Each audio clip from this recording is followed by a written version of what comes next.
Hi there, welcome back to our series here where you get to ask me, Megan Sumrell, a time management expert, your questions all around learning how to better plan, manage, and control your time and calendar. I get this specific question a lot, which is Megan, how can you help me get control of my email, especially if you may be in a job or a stage of life where you're easily getting, 80, 100, 200 plus emails a day. I actually, between both personal and business, usually have several hundred emails come through per day. So I do know what you're talking about if you're feeling like you could get lost in email. So I love this question and I'm excited to share 5 tips with you here today. Now, before I jump into these tips, let's talk about why getting our email under control is so incredibly important. Well, if we are a slave to our inbox, meaning it's constantly, every time a new message comes in, we're getting a notification, we're jumping in and handling it. What that means is that we are setting ourselves up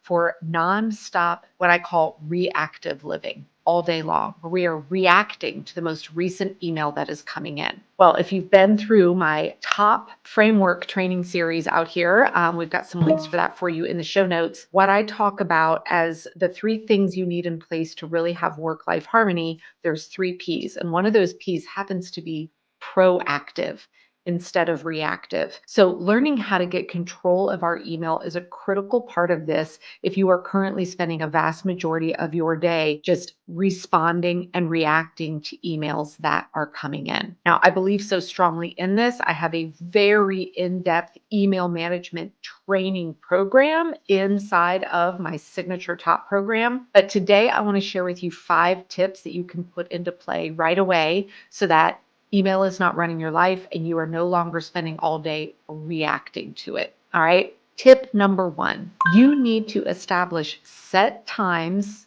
each day that are devoted to going in and checking your email instead of checking it every single 2 seconds or having notifications coming in at you. All right. Now, you're probably thinking, Megan, how many times a day do I need? Well, that's going to be dependent on you, your job, your lifestyle, etc.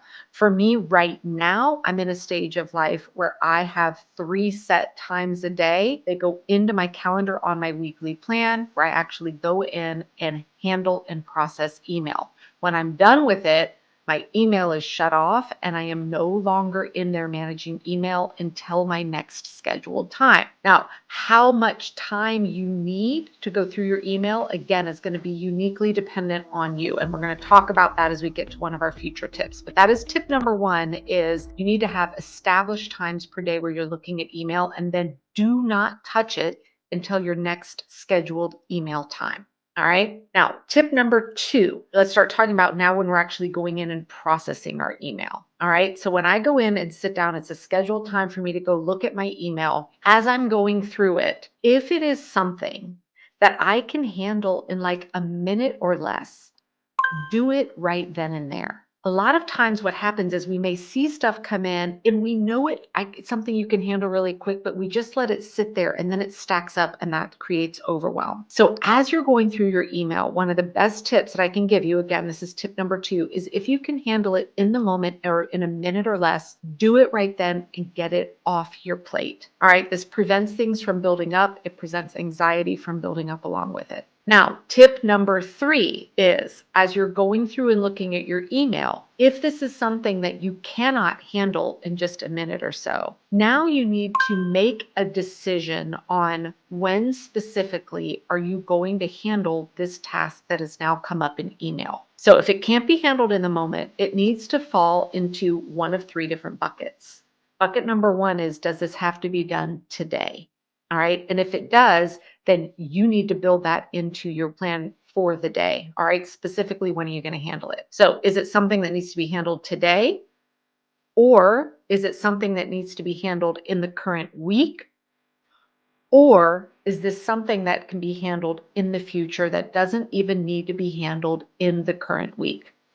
So as you're going through that email, you need to be asking yourself sit back and take a minute. When does this really need to be acted on? Because oftentimes we feel like because it's in our inbox, I have to today. And so this creates that vicious cycle of feeling like all we're doing is handling stuff in our inbox. Whereas a lot of times things that come through on your email may not need to be acted on today. They could wait till another day in the week, or can even wait until the future, maybe a future week or month, etc. All right, so that tip number 3 is really learning how to categorize your emails. Is this a today? Is it a this week? Or is it in the future? Now, again, these are for things that we cannot just handle in 1 minute or less and go ahead and knock out. Now, the 4th tip is, and these questions are probably brewing of, okay, well, if it's later this week, when am I getting it done? So my tip number 4 is to actually include in your weekly plan set pockets of time each probably day to handle the things that are coming through on email that need to be addressed in the current day or the current week. Now, the next question everyone always asks is, how much time should I reserve on when I'm doing my weekly planning for this? Well, this is going to be something you are going to need to discover for yourself. And the best way that you can do that is to actually go ahead and spend the next maybe 4 to 5 days tracking 2 key pieces of information for yourself. Number 1, how long does it take for you when you sit down to go through your email to actually process it? Processing it means you're handling the things that can be done in 1 minute or less, or you are then labeling them for future today, future week, or sometime after this next week. All right, so actually track how much time do you need to process your email. So I know for myself that 3 times a day, I spend about 20 minutes handling email.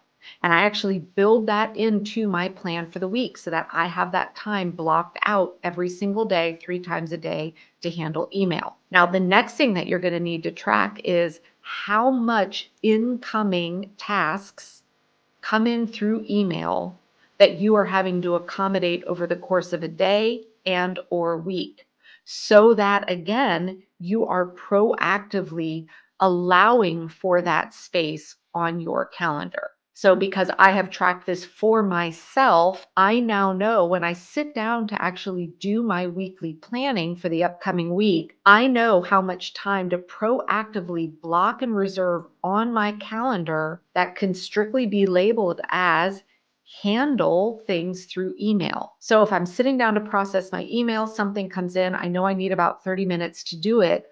Well, I already have time reserved in my calendar for the week to make sure that I have what I need to get that done. That way things don't just start piling up and I don't feel like I'm in nonstop firefighting mode. Now, you may be new to weekly planning, all right? Weekly planning is at the foundation of everything I teach inside my Signature Top program. It is a massive game changer. I have some great introductions to weekly planning inside my app that you can find either in Google Play or the App Store. It's called the Pink Bee, all one word. So you can kind of get a flavor for what this looks like. Now, my 5th and final tip when it comes to email management, and it ties back to tip number 1, where I talked about having a set time or times where you check your email. My tip number 5 is that you need to turn off all email notifications. So on your mobile device, that means turning off push notifications on your email, meaning it doesn't keep coming in. And the only time my emails download is when I go in and open up my email. On your desktop or your tablet,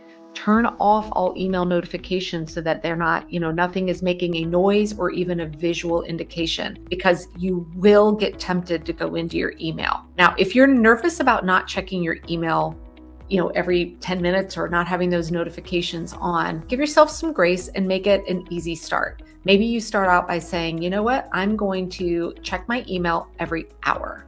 So at the top of every hour, I'm going to give myself 10 minutes or so to go into email, and then I'm going to step away. And this allows you to kind of get used to stepping away from email and starting to see, look at that nice breathing room I have when I'm not in my email obsessively all day long. And then see if you can make it go to an hour and a half. Then maybe see if you can stretch it to 2 hours. And eventually you might find you have a similar schedule that I do.